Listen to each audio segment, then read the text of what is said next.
Good morning, all of you. Welcome to all of you. My YouTube channel है शिक्षालय dream for success. आप सभी दोस्तों का इस शिक्षालय के YouTube चैनल पे स्वागत है। दोस्तों, जैसा कि आगामी परीक्षा यूपी टेट, यूपी लेखपाल, यूपी ट्रिपल एससी की अन्य परीक्षाएं, हम लोग हिंदी की सीरीज श्रृंखला कर रहे थे और आज हिंदी की श्रृंखला की हमारा 8वां प्रैक्टिस सेट है जो कि वर्तनी पे आधारित है। वर्तनी के पहले जो फर्स्ट पार्ट था उसको हम लोगों ने कर लिया है। आज आपका वर्तनी का सेकंड पार्ट है। चलिए हम लोग आगे चलते हैं। आज इस श्रृंखला की शुरुआत करते हैं और इसमें 20 प्रश्न हैं। 20 प्रश्न हम लगातार कंप्लीट करते हैं। चलिए, ऑप्शन आपसे 4 दिया रहेगा और आपको सही आंसर इसमें बताना रहेगा। प्रश्न संख्या 1 आपसे कह रहा है, प्रधानमंत्री में मंत्रिमंडल की बैठक की प्रधानमंत्री में मंत्रिमंडल की बैठक की अध्यक्षता की। यहाँ पे प्रधानमंत्री ने होना चाहिए और आपसे पूछ रहा है मंत्रिमंडल, तो इसको आपको सही लिखना है। ऑप्शन ए मंत्रिमंडल, ऑप्शन बी मंत्रिमंडल, ऑप्शन सी मंत्रिमंडल एंड ऑप्शन डी मंत्रिमंडल। तो आपको इसमें सही बताना है क्या सही है। तो option C is a right answer. मंत्रिमंडल आपका इस टाइप में लिखा जाता है। क्वेश्चन नंबर 2 पूछ रहा है आपसे, वह इन सब तथ्यों से अनभिज्ञ है। अनभिज्ञ आपको सही बताना है। अनभिज्ञ कैसे लिखा जाता है। ऑप्शन ए अनभिज्ञ, ऑप्शन बी अनभिज्ञ, ऑप्शन सी अनभिज्ञ, ऑप्शन डी अनभिज्ञ। तो आपको सही बताना है इसमें क्या होगा। तो देखिए, आपने वर्तनी में जब वर्तनी की अशुद्धियाँ क्या होती है, आपको मात्राओं का ध्यान देना है, अक्षरों का ध्यान देना है, कौन सा अक्षर कब कहाँ कैसे किस रूप में प्रदर्शित होना है। ठीक है, तो यहाँ पे जो आपका प्रश्न संख्या 2 के लिए सही आंसर हो जाएगा वो आपका हो जाएगा ऑप्शन नंबर डी, अनभिज्ञ होता है।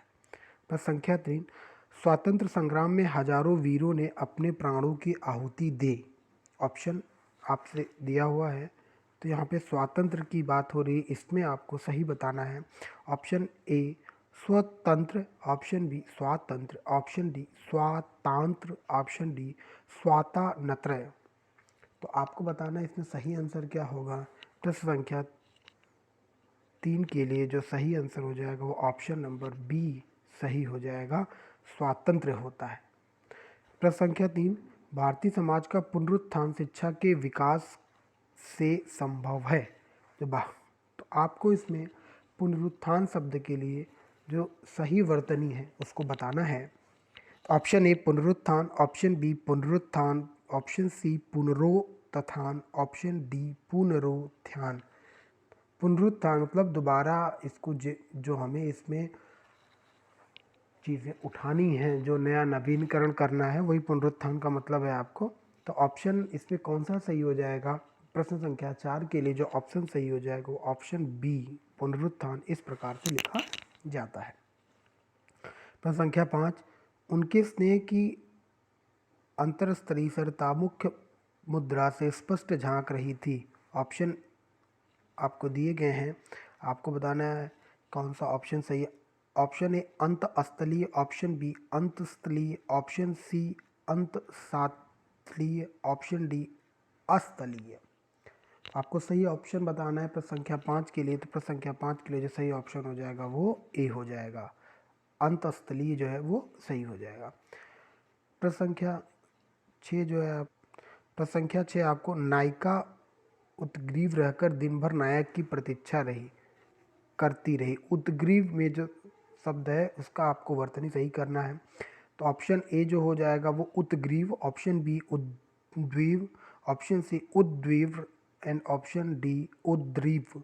आपको सही बताना है इसमें क्या हो जाएगा। प्रश्न संख्या 6 के लिए बी आंसर आपका सही हो जाएगा।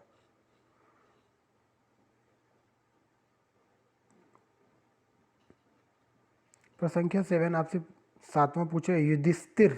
युधिष्ठिर पूछ रहा है, युधिष्ठिर सबसे बड़े पांडव।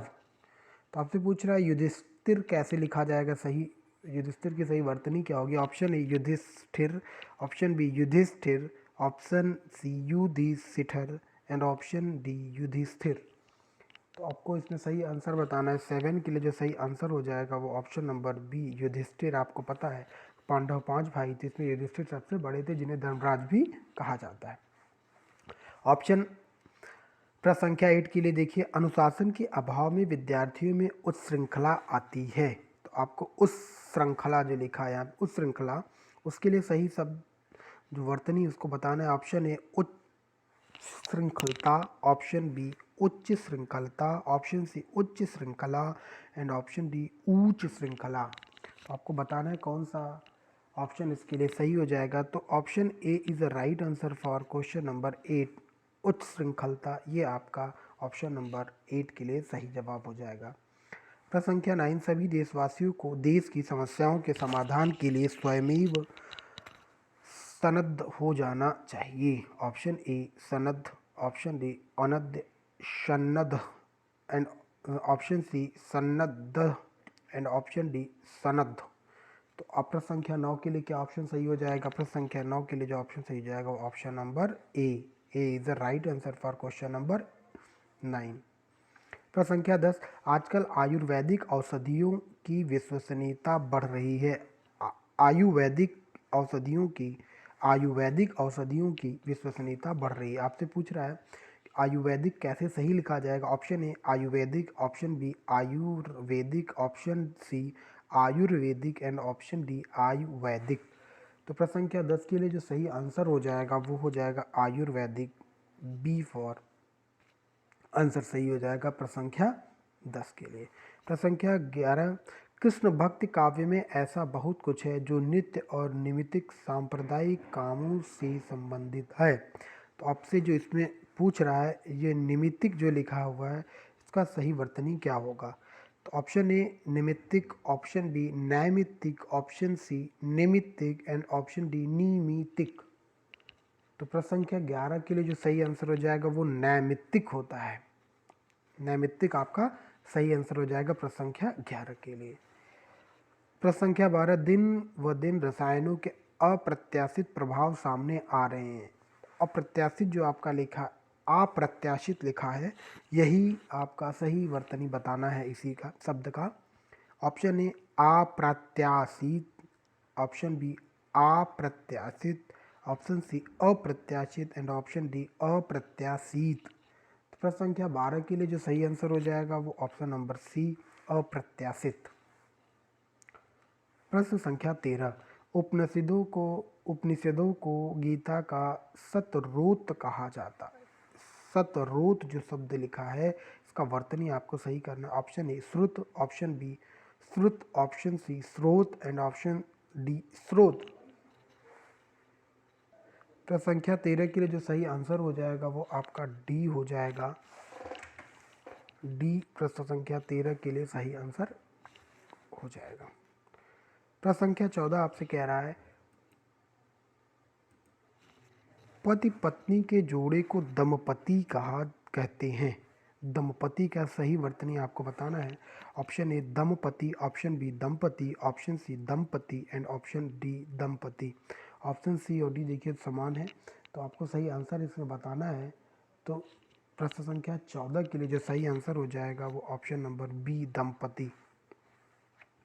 प्रश्न संख्या 15, विक्रमी संवत ईस्वी सन से 57 वर्ष आगे रहता है। आपको जो संवत लिखा है, जो संवत शब्द लिखा है इसका वर्तनी बताना है। ऑप्शन ए संवत, ऑप्शन बी संवत, ऑप्शन सी समवत एंड ऑप्शन डी समवत।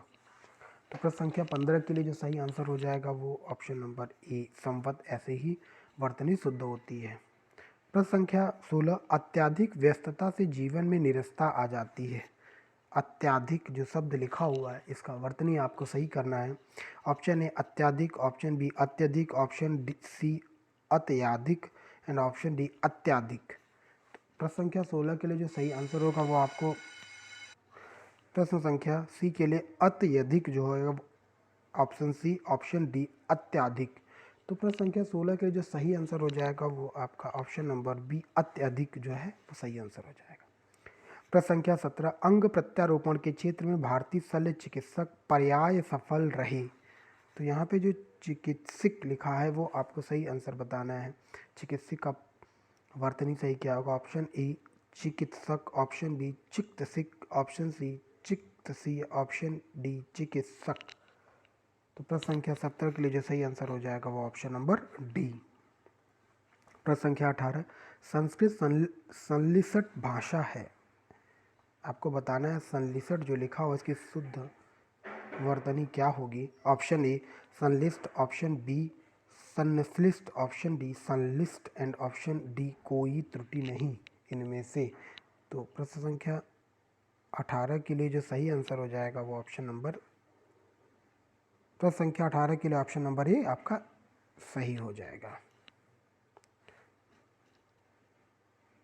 प्रश्न संख्या 19, मंदाकिनी की जलधारा अजसर रूप से प्रवाहित हो रही थी। अजसर जो शब्द यहाँ पे लिखा हुआ है वो आपको बताना है कि अजसर शब्द का वर्तनी सही क्या होगा। ऑप्शन ए अज ससर, ऑप्शन बी अजस्त्र एंड ऑप्शन सी अजसत्र एंड ऑप्शन डी अजसर। तो प्रश्न संख्या 19 के लिए जो सही आंसर हो जाएगा वो बी हो जाएगा, अजस्त्र जो है वो सही आंसर हो जाएगा। प्रश्न संख्या 20, सभी भारतीय गीता के महात्म्य से परिचित हैं। तो महात्म्य शब्द जो है वो आपका बताना है कि क्या सही वर्तनी होगा। ऑप्शन ए महात्म्य, ऑप्शन डी महात्म्य, ऑप्शन सी महात्म्य एंड ऑप्शन डी कोई त्रुटि नहीं।